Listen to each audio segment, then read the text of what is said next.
Alibaba clearly had some stumbles. Many of the ways that the company did business would might be illegal in the US. I would say that better than Tencent or Alibaba.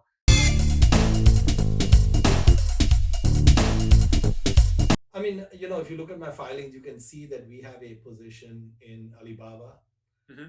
And Yeah, but would love to talk about Baba because that they're in the news all the time, and um, they're competing head on with kind of U.S. big tech. They also have Chinese tech that to compete with Tencent. So, what's your overall thesis with Baba?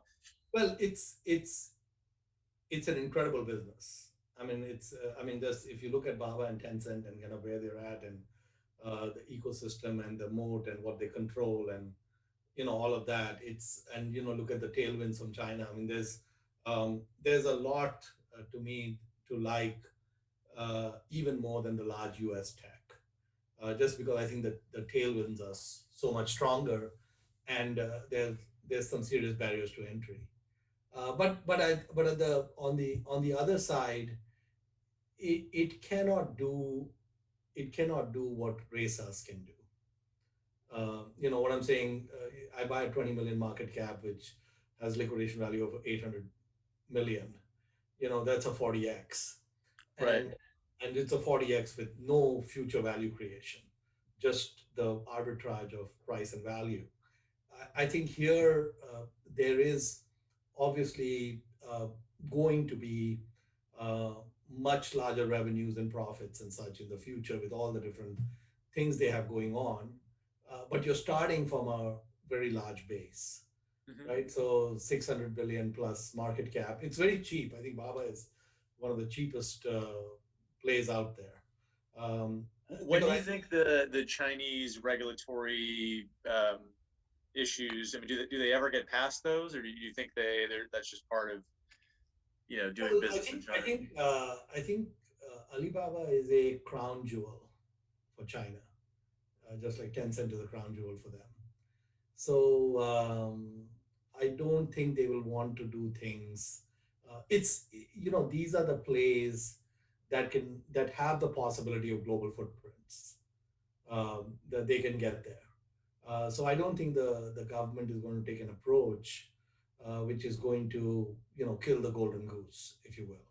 Hmm. So my take is they've extracted their pound of flesh and they've sent a pretty clear message who's in charge and such. So I don't really expect much more than what we've seen already.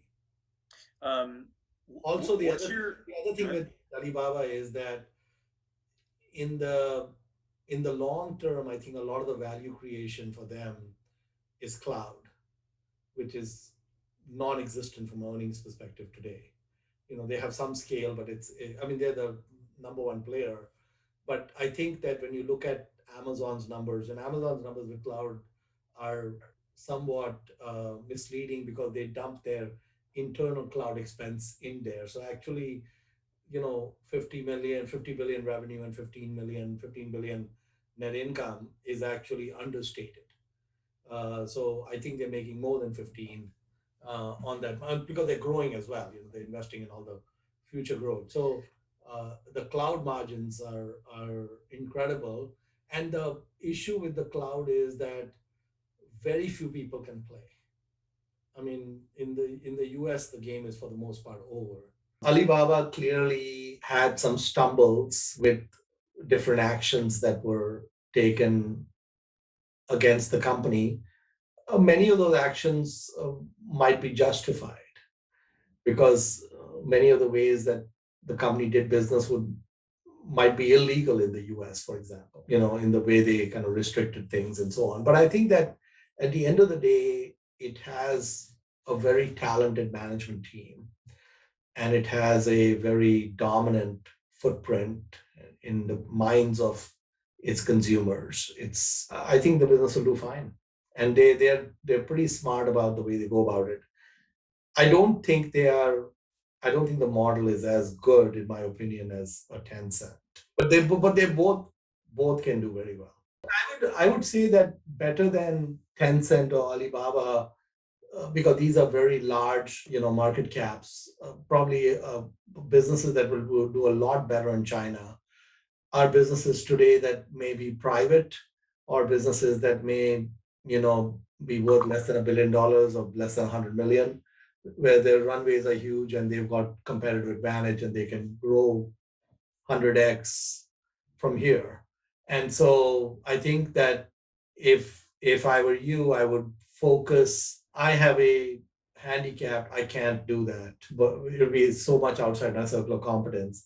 But I think that if someone can really figure out a bunch of smaller businesses in China that have great management and great models and teams, then that is where a lot of wealth will get created in the next 10 or 20 years. I mean, what I'm saying is that no matter how well Tencent or Alibaba does, it's hard to see them get to valuations more than 10 times where they are today in some reasonable number of years if everything goes well. So I think you're better off rolling up your sleeves and digging deeper into the Tencent and Alibabas of tomorrow.